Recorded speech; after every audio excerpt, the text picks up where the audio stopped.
નમસ્કાર, આપ જોઈ રહ્યા છો લાઈવ 24 ન્યૂઝ। હું છું આપની સાથે નિધિ। તો વાવ વિધાનસભા બેઠકમાં અત્યારે ખરાખરીનો જંગ જામ્યો છે।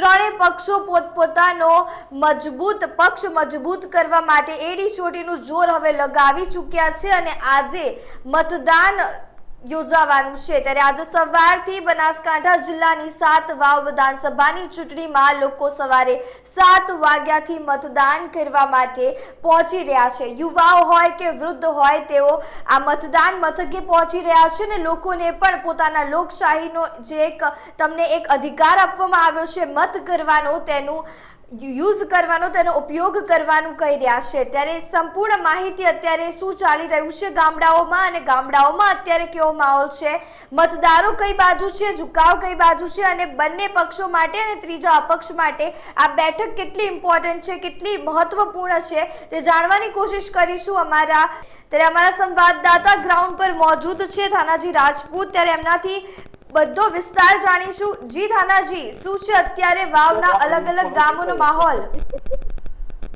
જી, અત્યારે બનાસકાંઠા જિલ્લાના સરહદી વિસ્તારમાં વાવ, સોયગામ, બાબરમાં જે મતદાન થઈ રહ્યું છે તે પેટા ચૂંટણીનું મતદાન એકદમ શાંતિપૂર્વક થઈ રહ્યું છે અને 24.39% જેટલું મતદાન સવારમાં 7 થી અને 12 વાગ્યા સુધીમાં થઈ ચુક્યું છે અને હરેક ગ્રામીણ વિસ્તારની અંદર એકદમ શાંતિપૂર્વક મતદાન થઈ રહ્યું છે અને ત્રણેય ઉમેદવારોએ ગુલાબસિંહ રાજપૂત કોંગ્રેસમાંથી, ભાજપના ઉમેદવાર સ્વરૂપજી ઠાકોર અને અપક્ષના ઉમેદવાર માવજીભાઈએ પણ અપીલ કરી છે જનતાને કે શાંતિપૂર્વક મતદાન થાય અને વધુમાં વધુ મતદાન થાય એવી પણ એમણે અપીલ કરી હતી અને અત્યારે સમગ્ર ગ્રામીણ વિસ્તારની અંદર એકદમ શાંતિપૂર્વક મતદાન થઈ રહ્યું છે।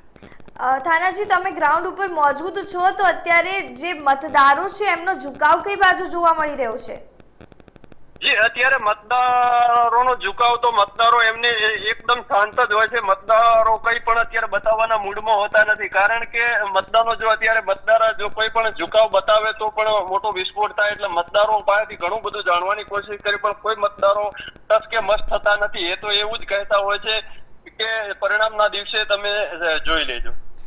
જી થાનાજી, તો ભાજપ અને કોંગ્રેસ બંને માટે આ બેઠક જીતવા માટે એડી ચોટીનું જોર લગાવવામાં આવ્યું છે, ત્યારે બંને પક્ષો માટે આ બેઠક કેટલી મહત્વપૂર્ણ? બંને પક્ષો માટે નહીં પણ આખા ગુજરાત માટે આ પેટા ચૂંટણી જે છે એ બેઠક મહત્વપૂર્ણ છે અને કારણ કે આખા ગુજરાતની નજર અત્યારે વાવની બેઠક ઉપર ચાલી રહી છે અને બાજ નજર વાવની બેઠક ઉપર છે। ત્યારે હવે બાજી કોણ મારશે એ તો હવે આવનારો સમય જ બતાવશે। હવે કલાકો જ બાકી રહ્યા છે આમ ગણો તો।